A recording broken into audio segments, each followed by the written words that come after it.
A ver, ¿se imaginan que la historia de un país pueda repetirse casi como un reloj? Pues un análisis de la historia de Chile sugiere un patrón que es de verdad fascinante.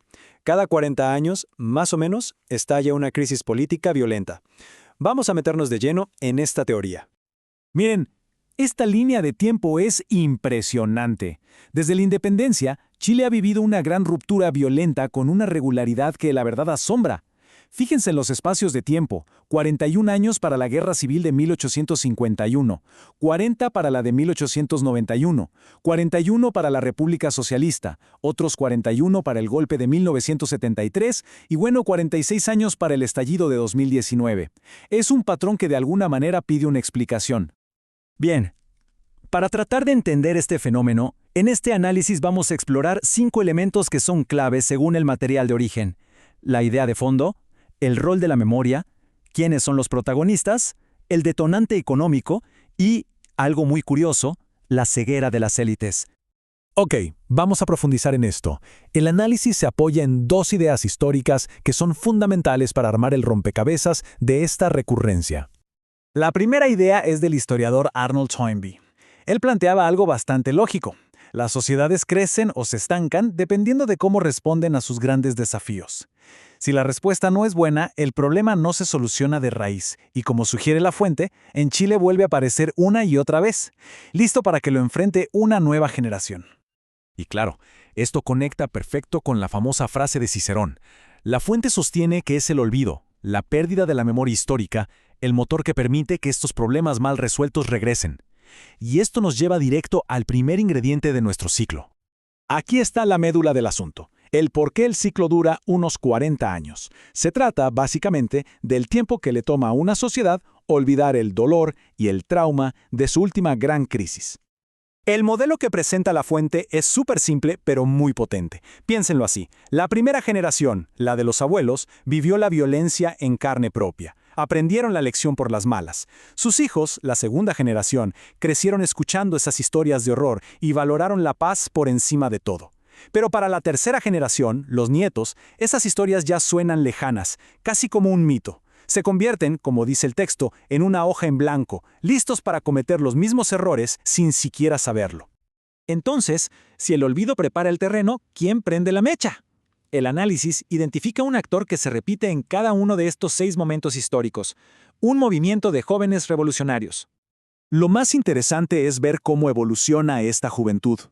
En el siglo XIX, como se ve acá, los protagonistas eran casi siempre jóvenes de la aristocracia, criollos. Estaban inspirados por ideas que venían de Europa, como la Ilustración, y querían cambiar un sistema que, irónicamente, sus propias familias controlaban. Pero si saltamos a los siglos XX y XXI, el cambio es total. La juventud que lidera las revueltas ya no viene de la élite, ahora son las clases medias y bajas. Y sus inspiraciones también son otras. Las revoluciones marxistas, desde la rusa hasta la cubana, son las que les dan el marco ideológico. Pero ojo, tener una juventud con ganas de cambiar el mundo no es suficiente. Para que ese descontento explote a nivel nacional, la fuente identifica un ingrediente que no puede faltar: un malestar económico que afecte a muchísima gente. Y esta metáfora del texto original lo dice todo. El problema económico no es necesariamente la causa de fondo, pero es el combustible. Es el pasto seco que permite que una pequeña chispa revolucionaria se convierta en un incendio que arrase con todo. Y cada crisis tuvo su propio gatillo económico. En el 51 fue el fin de un boom de exportaciones. En el 91, una crisis del salitre. En 1932, el golpe brutal de la Gran Depresión. En 1973, la mezcla tóxica de recesión con hiperinflación. Y en 2019, un estancamiento larguísimo que mató las esperanzas de progreso. Para darnos una idea de la escala de estas crisis, miremos este número. En 1932, el desempleo llegó a un récord histórico: 29.4%. O sea, casi 1 de cada 3 personas que podía trabajar no tenía trabajo. Ese es el nivel de desesperación que abre la puerta a cambios radicales. Y si el número anterior les pareció alto, miren este. En 1973, la inflación en un solo año llegó al 600%. Imagínense, los precios se multiplicaban por 7, el dinero se evaporaba de las manos. Esa angustia y ese enojo alimentaron la polarización hasta el punto de quiebre.